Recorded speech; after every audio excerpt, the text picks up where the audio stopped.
yeah.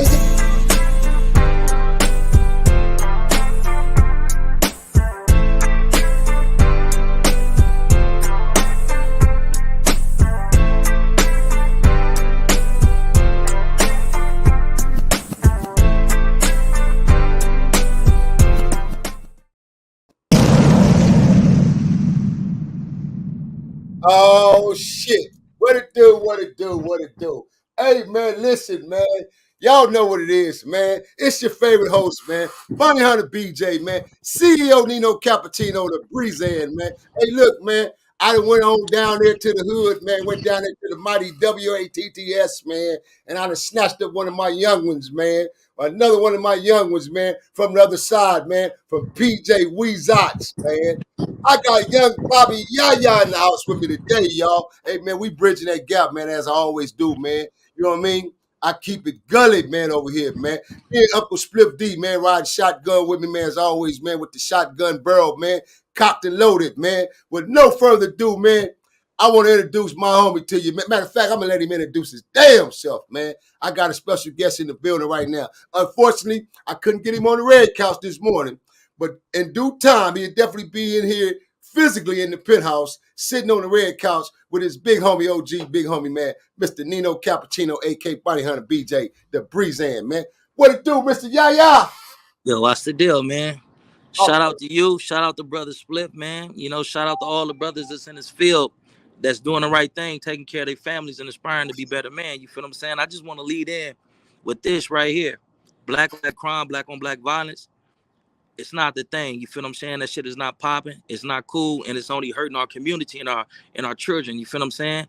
So yes, sir. I know sometimes we get in situations to where we feel like the best thing for us to do is to go out there and inflict bodily harm upon somebody that look like us, homie. But we got to open different avenues of lines of communication, man, for conflict resolution to resolve our problems, other than us killing each other and driving our numbers into the dirt and being targeted by everybody else. You feel me? But what's the deal with y'all? How y'all feeling, man? Hey, boy, listen.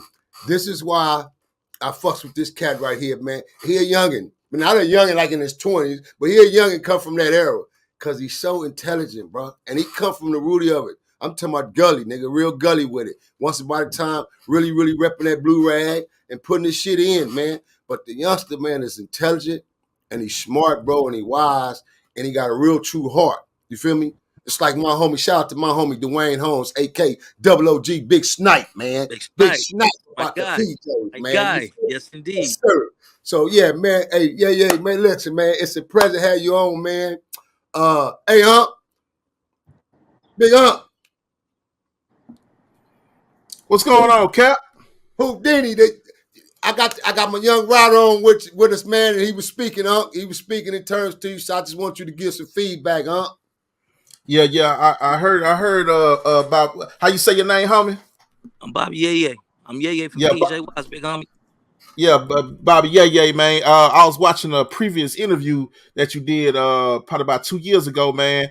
Me and Cap was doing a EP yesterday talking about the feminization of the male that's going on today, and I heard you speaking on it, man. What's your thoughts on the masculinity being stripped from the black male, especially the younger generation right now? If you can effeminate a male, you can weaken the male. If you can weaken the male, then you can take over his nation. You can take over his community without much force. You understand? Because it's a feminine mind that you're dealing with. Me coming up, you know, look at how I came up. You know, these dudes was into bodybuilding, you know, going to prison, coming home real swole, and that was the masculinity that was represented in the community. But now these dudes are, you cool and you hip if you look metrosexual. If you dress, you know, kind of androgynous, you look like it can be a female outfit, but it can be a dude type of outfit, then that shit make you popular. You feel what I'm saying? So they trying to effeminate us, man, so that they can weaken our community. You feel what I'm saying? And effeminated man is a man who isn't inclined to violence if we got to be violent, isn't inclined to, you know, take drastic steps to protect what we love if that becomes the case. An effeminated man is a man that's always smiling and don't make the establishment or, you know, other societies and communities feel threatened. You feel what I'm saying? Yes. But at some point in time, homie, we gotta make motherfuckers feel threatened. We gotta make motherfuckers feel uncomfortable so they can stop shooting us like dogs in these motherfucking streets. They shoot us down like dogs in the streets because they think like that we're not a threat to them. The biggest threat that a black man have in his community and to himself is himself. And that shit is bonkers. It makes no sense. It makes no sense that a motherfucker can shoot a motherfucker that look just like me and there's no retaliation. You feel what I'm saying? Like that ain't cool. But when you're dealing with these effeminated men, they don't give a fuck about anything but their personal gain. You feel what I'm saying? They personal benefit and they vested interests and whatnot, man. That's why they want to effeminate this man, because it's easier to control an effeminated man than a masculine man. And my masculinity and my testosterone tell me when I feel threatened, I got to do what? Defend myself. That's when right. I'm hungry, I got to get out and do what? I got to hunt. I got to be a hunter gatherer. I got to be a protector. I got to be a presider over my family and my community. I got to be willing to die. I got to be willing to kill. That's my masculinity. You understand what I'm saying? That's right. That's right. And I don't want people to tangle and twist my words saying that those who are masculine are more inclined to kill, but they're more inclined to protect. They're more inclined to get the fuck up and go to work. They're more inclined to get out and be a positive force upon their community. They're more inclined to stand up for women and children. That's what I mean when I say that. Because, this internet, man, they got a way of playing games and twisting your words and trying to, fabricate shit and make shit what it really isn't. You feel me? Talk that damn talk then, Mr. Yaya. Oh, yeah, we gonna talk it. We gonna talk it. You at the right spot. You at the right place right here, young homie. It's uncut. Most definitely. For the people, by the people, to the people in raw remedies, man. That's what I'm talking about, man. Great opinion, man. Great damn opinion right there, man. I love it, man. Hey, look, let's back up real quick for 1 quick second and give those out there that's my subscribers and Big Unk subscribers and our followers, man, a little background draft as to who you are, bro. What's your origins? You know what I mean? Man, my origin is... Where were you born and where were you actually raised? Where did you grow up at? Pure housing projects. I was born in Lancaster, you know what I mean? My mom and my daddy was out there in Palmdale for some shit that I can't discuss, you feel what I'm saying? But going into labor, my mama, was smoking crack cocaine and whatnot, and she went into labor with a lot of drugs in my system, so they was gonna take me. My daddy stole me from the hospital. We was homeless in Palmdale, Lancaster. Made it back to the Mighty W. You feel what I'm saying? My family members seen me, was like, "Nah, Big Junior, you can't take care of this baby." And I landed with my paternal aunt. You feel what I'm saying? Mm-hmm. And right there, shit, it was in the projects, man. You feel me? It was violent. It was crazy. We was at a full-fledged war. Coming out of the war with the bounty hunters and going more into the war with the Gray Streets. July the 4th, 1987. So me growing up, my auntie house was getting shot up.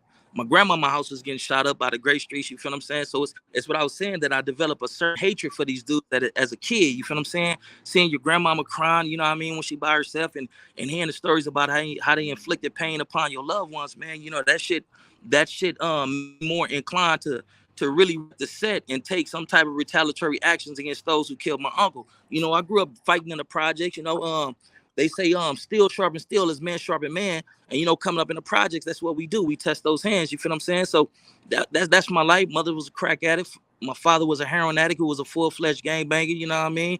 Reputable motherfucker coming up out the Imperial Course housing projects. Typical shit, man. Raised by drug dealers, killers, and pimps. You feel me? Man, he couldn't have hit it no better than that one, baby. Yes, sir. Hey, look, man. So in that process of growing up and coming up, give me one of them fun, memorable moments where you just felt this particular day was just so fun to you as a kid, man. Give me one of those. Huh? The peace treaties. 1992? 1992, the peace treaty. Explain that moment, Bobby. Explain that moment to you as a youngin' back then when we put that development all together and it went down like it did. Because I believe you went into you was in and out of YA. You came home at that time, didn't you? Or you was Nah, I ain't that motherfucking old, man. Nah. Okay. Hey, shit, I was 7 or 8 years old when the peace treaties cracked off. But okay. So I've been off the porch, man, for a long time. Even when my kin folks didn't want me outside, man, I'm in the projects, man. Once they created the blue line, I'm on the blue line going everywhere. We going to Long Beach. So always been out there. Always been, observing, seeing, and, knowing who's who and all this type of shit. But, it was a forbidden thing for the bounty hunters to come to our projects and the Gray Streets to come to our projects and to come home. Well, this is how it started. I was at Gray Street Elementary, and I remember seeing everybody marching. They shouting how we going back to the PJs, whoopty whoop and all that. You feel what I'm saying? So I'm like, man, fuck that. I need to be a part of that. It's just the ambiance, man. man, you have to be there to experience in order to fully explain the I feeling said that you get when you have so many of your people vibrating on a positive frequency, right? So I did school. We leave school. It's a big ass party in the projects. They start partying in the daytime. Everybody getting together, you know, showing love. Crips and Bloods getting together, tying rags together. We didn't have rags. Me and my partner Lil Rob, rest in peace to Lil Rob. So we went to Newberry. It was Newberry, Boys Market up there in the shopping center. We went to Newberry's and stole a whole lot of blue rags. So now we got blue rags all over us, and we PJ. It was a certain chant they used to do. It used to be like PJ Watts, Bunny Hunter Watts, Gray Street Watts, PJ Watts. We out there screaming that. The vibe and the freak is crazy, bro. That was one of the most memorable times of my life coming up as a kid. You feel me? It was other fun times and whatnot in my life, but just being a part of that, me and my sisters, we sneaking out, going to the parties and the joint downs and the parties and the Nickersons, and you know what I mean? That was just next level, man. That shit was dope as a motherfucker, man. Hey, wow, and that's hey man, and I'm so glad that we able to sit here on this panel like this, man, and share that moment together because me being an OG big homie advocate from my side, representing my side of being the face of Nixon Garden during that time and being help putting this whole entire movement together with some of your G homies from the PJ, specifically my man, my dog, Big Snipe, man. And not to mention sister, OG sister, the homegirl sister, and Mama Teresa, you feel me? Mother Teresa, the whole nine, man. So PJ's, I always tell this, and I always say this, bro, because, you know, I get credit where credit is due, and I get props to real. It don't matter because I'm a real when it come up in that era, bro. And I know that when I was against it, what we thought was our enemies once upon a time, I fought against real thorough niggas, man. Niggas was real Crips. So I wasn't used to fighting no Winnie ass Crip niggas or coming up with Winnie Crips or the nigga with the extra cripping. See, you got a lot of these niggas that's extra cripped out, bro. Just like you got these old fake ass blood niggas that's extra blooded out. We didn't come up with that extra shit, nigga. Niggas was really with it about the movement. You feel me? So for us to go into that transition, like Mr. Ye said, man, you had to be here, be in it, be a part of it, to feel that high, bro. The day he talking about was the same day when I told you guys the story on my EP about me going to this last final meeting, and I had to make this decision of coming from where I'm coming from and representing myself, my hood, that whether we gonna be a part of this. And that particular day turned into a march that led us straight all the way from Nixon Garden down Central, all the way back down to 103rd, which is what he just described, around down to Grape Street Elementary, back down to the PJs, and it was parties for 3 days and 3 fucking nights in Watts. Niggas didn't change clothes. Niggas went and bought teas out the liquor stores and was right back in the party. And niggas was showering at niggas' houses. Peace treaty niggas was showering at niggas' houses that they went to school with in elementary. And since the separation for the last 2-3 decades, now everything come together. Man, niggas was in niggas' houses showering and redressing just to stay in the project because niggas didn't want to leave. That's how much monumental that shit was. It was so monumental, bro. It, like you say, man, it was a high monumental historical moment, man. You feel what I'm saying? But and it's a shame because a lot of these youngsters will never be able to experience that. You feel what I'm saying? If they had the opportunity to experience that nature, man, they'd be more inclined to give an ear to it. You feel what I'm saying? Man, you got something you want to step in and say up? I see you. I got a question for both of y'all. BJ, you being from Nickerson Gardens, which is a known infamous blood hood, and you, Bobby Yeye, being from Imperial Courts, which is a known infamous Crip hood. But both of y'all sections is in Watts. What makes Watts so different, bro? Where for 10 years, I got it right, Cap, for 10 years? Was it 10? 12. 12 years, that section was able to coexist. No other section was able to do this. Not South Central, not Compton, not Inglewood. Just Watts. Watts is the motherland. Watts is the motherland. Before it was people that looked like us in Compton and, you know, the west side of South Central, Inglewood and all that, they was in Watts. So in Watts, we family. You feel what I'm saying? So when you talk to certain individuals from Watts, you can see that they got a southern twang because we all come from down south. You feel what I'm saying? So my auntie probably came out to Watts, but she landed in the Jordan Downs. And my grandmama probably landed in the niggas. And so somehow, some way, we all entwined. You feel what I'm saying? And then you got to understand, man, Watts has always been about this. you know, the dynamics of Watch changed when we came about this. When Watch started cripping in blood, man, it divided Watch. You feel what I'm saying? That hurt us to a degree. So being that we was able to get over the B's and the C's around the Peace Treaty time, being that we're not separated by that, then we can be family now. You feel what I'm saying? And the reason why it lasted so long, I done had situations where young cats from out the joint downs, right? And they said they wanted to do this and they was gonna do that. So what we was gonna do, we was gonna violate the peace treaty. You know what I mean? The big homies are saying this and saying that, but man, fuck that. These niggas is talking tough, right? So my big homie Snipe that BJ was talking about, he got with Big D from out the joint and there was a cat over there named Potter. You feel what I'm saying? Potter was talking all this gangster shit and all that. Like, you feel me? So they said we gonna let him fight. The big homie Snipe come up to me, he's like, hey, look, man, you want to go over there and fight? I'm like, hell yeah, on PJ, I'll go over there and fight him. You for sure we gonna be cool? He's like, hell yeah, we gonna be cool. So I'm getting an expedition with the big homie Snipe about to go over there and fight him so we can resolve it like that instead of busting, you know, getting back into this full-fledged gang war with us shooting each other and all that. But Big D had pulled up and Big D said, nah, man, you know, that little dude, he don't want to fight. He around the little homies talking tough and whoop. So I talked to him. Y'all ain't gonna have to worry about him no more. But being that the homies wasn't so quick to put guns back in our hands, you understand what I'm saying? That is what allowed the peace treaty to sustain itself for damn near 12 years. Because the big homies, when they had differences and whatnot, motherfuckers was getting on the phones. Motherfuckers was using that open line of communication to see what the fuck is going on, and they was going to go holler at they folks. It was accountability. Now there's no accountability, so a motherfucker can go out, do whatever you want to do, but not thinking that my actions affect the whole hood. My actions affect these innocent kids. My actions affect my homie grandmama because these bullets ain't got no names on them. You feel me? Once that bullet out the barrel, that motherfucker go wherever it choose to if you don't got correct aim. You feel me? But that's what allowed those relationships, us coming from the South, being cousins and in-laws and all that type of shit, and the OGs, holding us accountable and using conflict resolution is what allowed it to sustain itself for damn near 12 and a half years or 12 years, something like that. And I'm gonna step right in because he basically answered it in a nutshell. You feel me?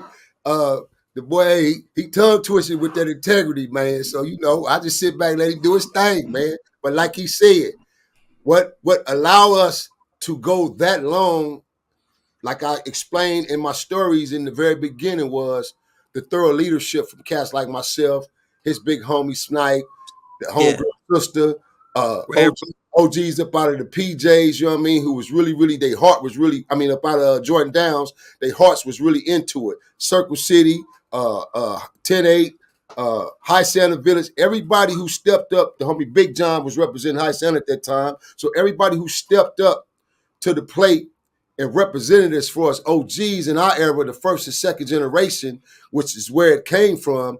Once we really made our mind up to stamp this shit, bro, put our stamp on it. I myself personally, I knew that when I came involved and I came in play to do this and I took my leadership and put it on the line as well, bro, I knew that I was putting my reputation on the line just as well, as much. And it's crazy because Snipe mentioned this in our film about how hard it was during the peace treaty. And he made one particular statement. And that same statement he made, I had the same feeling. And he said, shit, it wasn't the triumph of the treaty that I went through that was hard. What was hard was taking my leadership and my reputation and putting it on the line to say now to one of my little homies, hey, nah, nigga, put that gun down. He cool, don't do that, don't shoot that brother. He a brother. You know what I mean? To stop some violence when once upon a time, I am violence. Right. That was the hard part. That was the hardest part right there to say, okay, do I no longer become Bonnie Hunter BJ, the villain, the nigga who's knocking shit down, who's putting in that work. When shit happened in Nixon Guard, I'm on front line. I'm one of them niggas. We already up and running. We gone. Me and we crew, we out of here. We out of here already. We going to do what we need to do. So do I put that aside for real, to make this movement become for real, or do I infiltrate?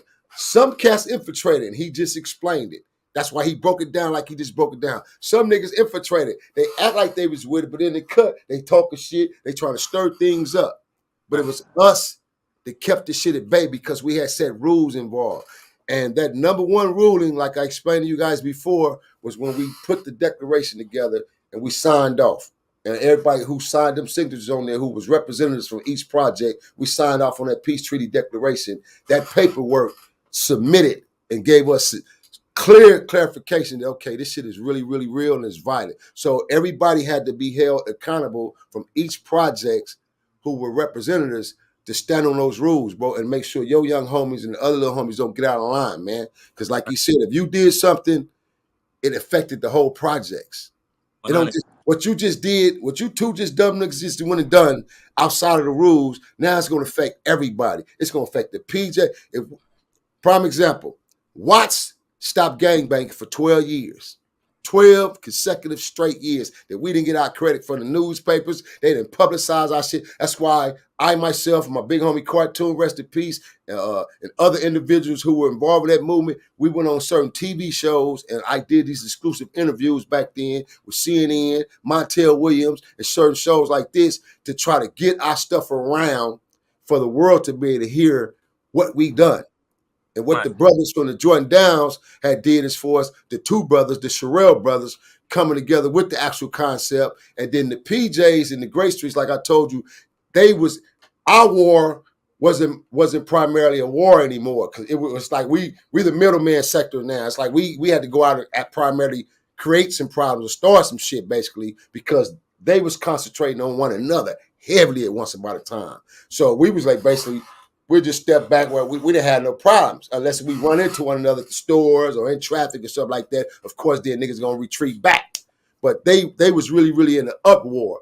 So they had to come up with some form of concept to try to bring their crip unity together as far as those two housing projects at least coming to a ceasefire, because it was too many bodies dropping back then on both sides. And it was a lot of funerals jumping off. So the PJs between Snipe, his mom's, his cousin, rest in peace, OG Pico. You feel me? Rest in peace. Yeah. Before they got killed, all them were involved with this meeting. TB was kind of thorn against what they were trying to do at the time, because TB was pushing that straight fuck that. It's PJ's a nothing line. Yeah, because he had recently been shot by him. Right up. They hit him with a K, nigga, and they had to put the homie back like the Bionic Man. So when Tony Bogart denounced, nigga, fuck that. It ain't no longer the PJ war. It's the Tony Bogart war then, nigga. And it really, after that, the shit really, really went into a war once he got hit. And so the bottom line was the greatness of the Sherrill brothers going to the Hill at the time, and they tried to put a Los Angeles movement together, treaty, which that wasn't gonna never work. South Central, Inglewood, Compton, Long Beach, and Watts, that wasn't gonna never work. First of all, it's too much leadership, too many heads involved who wasn't connected.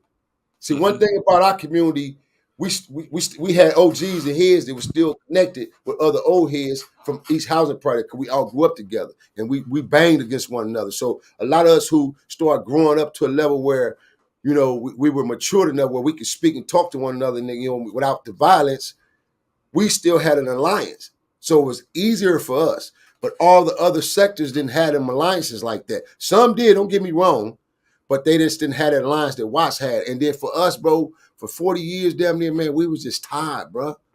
Motherfuckers was tired, bro. I know I put 30 years in actively. Right. So I was in agreement with it, bro, at this time. But, you know, niggas was just tired, bro.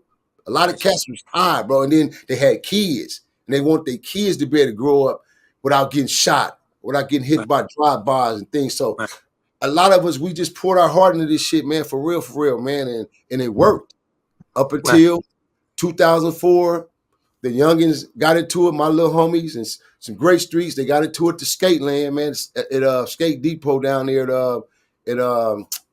freaking Cerritos. And we lost a little young homie, man. And then after that, we still try to minimize it. But then another death occurred, and it just went back into the uproar from there. You know, and then from there, a lot of us, you know, a lot of the old heads, as y'all call us, niggas moved out.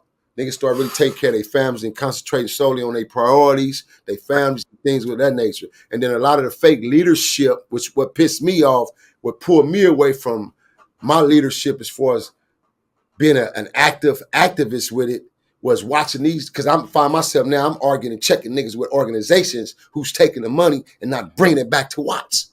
So now That's I'm on these niggas' heads. I'm on their bumper. So what they do, they trying to squeeze me out the way because I'm the mouthpiece. This the villain is right. telling the truth. They don't Right. want me to reveal the truth. You know what I'm The saying? money, the money corrupted the movement. Because now Corrupted. the personal gain and personal interest. But see, for any individual out there who's thinking about reconciling with your brothers from the other side, you feel what I'm saying? I'm gonna say it like this.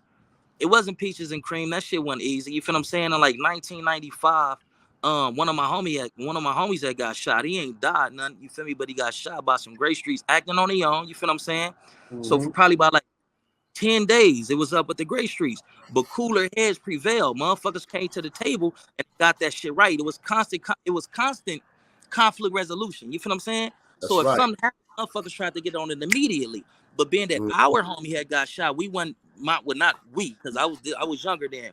But my older homies wasn't trying to hear it then. You feel what I'm saying? It was kind of Right. like they tasted blood and this is what it is. And then cooler heads had prevailed. And then, it's probably like another 5 or 6 years before another situation flared up, and then they put the top on it. So you may have those type of situations, but what I say is persevere, homie. Don't give up at the first sign of controversy. You feel what I'm saying? Because you Right. gotta understand this blood that's being shed, homie. When those birthdays come around and when certain songs come on that your partner used to listen to, that shit can trigger you, homie, and it'll make certain individuals want blood. You understand what I'm saying? Right. So understand that it's being homicides behind this shit, and we gotta know that it's a constant work, homie. It's a constant work.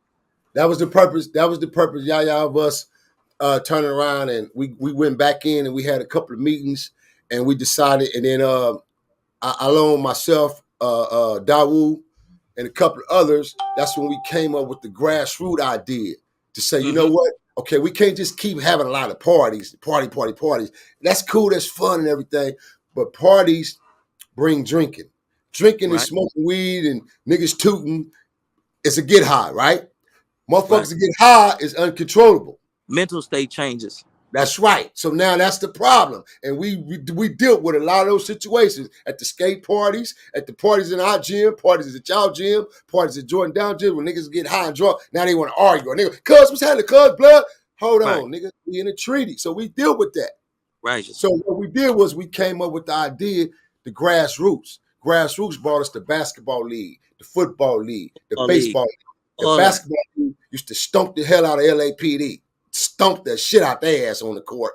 They didn't want to play no football with us because that was too physical contact, but they played basketball. We used Right, to stomp the hell out of LAPD. You feel me? So we came up with those leagues. So everything we did, as far as pertaining to your question and ending in that, is these are the things that we did and these are the ideas that we came up with to transpire that helped us along the way. But like the young homie just said, it wasn't an easy task, bro, at all, bro. It wasn't easy, but it was a great task for those 12 years. yeah, Trust, believe me. sure. If I was to ask, would you do it again, Cap? Hell yeah. To help Most bring definitely. peace, to Yeah, bring peace to my area, to my hood, and, not just the community of Watts, to help to bring peace to the city of Los Angeles, to use the formula that we use. Hell yeah, I would do it again. Hell yeah, I would volunteer and to help. we about to Yeah. do it again. And with that situation that I sent over there to you, we about to do it again. All they got to do is just stay tuned and stay aware. You feel what I'm saying? And support the. Mm-hmm. You know what I'm saying, because Yeah. once we get it watch, man, we coming everywhere else, and all the brothers that want the elixir, man, we giving it to you. You feel what I'm saying? Like we Yeah. got to invest in more in us. Akila Sherelle, we was having a very deep conversation, right? And he say blacks have this unique ability of assigning wealth to everything but themselves. And Say that shit again, man. Say black that shit again, blacks damn it. have the gift of assigning wealth to everything but themselves, or assigning importance to everything but themselves, and that hit me, and that was Hey, revolutionary for me. That changed my perspective on a lot why of do you shit. You know what I'm not to saying? cut you off, your homie? Why do you think that hit you so? Because in your mind you realize that we are the heavier consumers. That's true. That's true. That's We're true. the, we're the buyers, we're the spenders, but we ain't the savers. But we're not the producers. You feel what I'm saying? We consume and we consume. You know what consumes and doesn't produce? A parasite. So now they can see why we at the bottom of the totem pole, and don't nobody respect us. You understand what I'm saying? Because all we want to do is consume. Now